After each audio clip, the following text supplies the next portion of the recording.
อันนี้ก็บอกว่าบอกเราว่าเลิกสิบ่แต่บ่ได้บอกว่าเลิกถาวรนะครับ ล็อก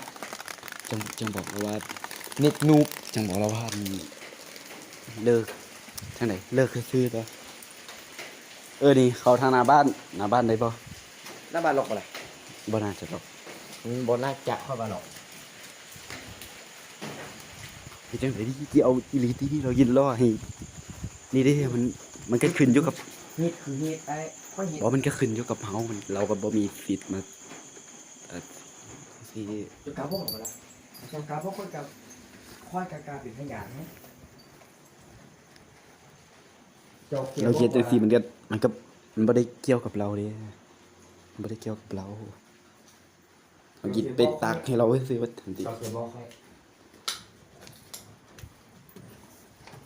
หรือว่าคิดเสยไปซื้อเราบ่ได้จังได๋ เราสร้างหมอค่อยบอก ถ้าเราสร้างเมา เรา เนาะ ให้เราไปปอกไฟให้เรา แต่คิดว่าเราน่าจะเมาคักอยู่เนาะ จะหาจอไปไหน เราสิเมาคักไว้นี่ล่ะหอยไปแถวนี้ก็ก่อนก็ได้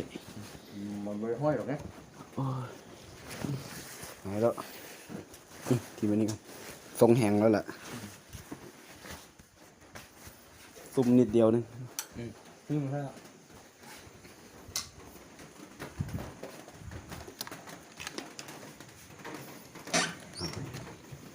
ก็ฝนสาด ผมบอกไอ้กลางไปปักวัดปัก อย่างเราขี่ขึ้นมาซ่อมบ่ เจอปูประกอบได้พอ เก็บแล้วบ่น่าจะเห็นเราขี่มาอยู่บ่เราบ่น่าจะมาดอกเราว่านอน คุณบอกเอาไปแล้ว บ่นอนนี่ปลาเราเลยบ่กลับไปหาเราอยู่บ่กินปลาเผากินปลาย่างต่อ เราอีหนาอยู่ กินปลาย่างต่ออยู่บ่บ่ไหวแล้วบ่ ขนาดนี้ก็กินบอลง เป็นหยัง บอกครับครูเป็นเจ้าจะรับยายปะ เราก็บ่น่าจะขนาดนี้อีหลีกันบ่ ลำมอง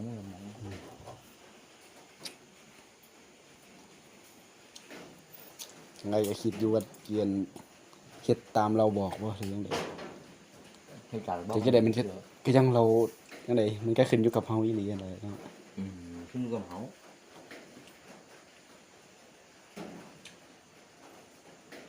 ให้เรามาคุมมันก็เป็นคือจังเราบังคับเป็นจังได๋เป็นคือจังเราคุมเฮา เอาปกติคนน้อยง่าย ก็บ่อยากให้เรามาคุมเนาะ ถ้าเราสร้างมาคนร้อยฟังก็รวมบทว่าฟังเลย หรือว่าจังได๋หรือว่าบ่ต้องเราเว้าให้เราฟังหรอกหรือว่าแล้วแต่เราเมาแล้วถ้าเบิ่งว่าเราคิดว่าจังได๋บ่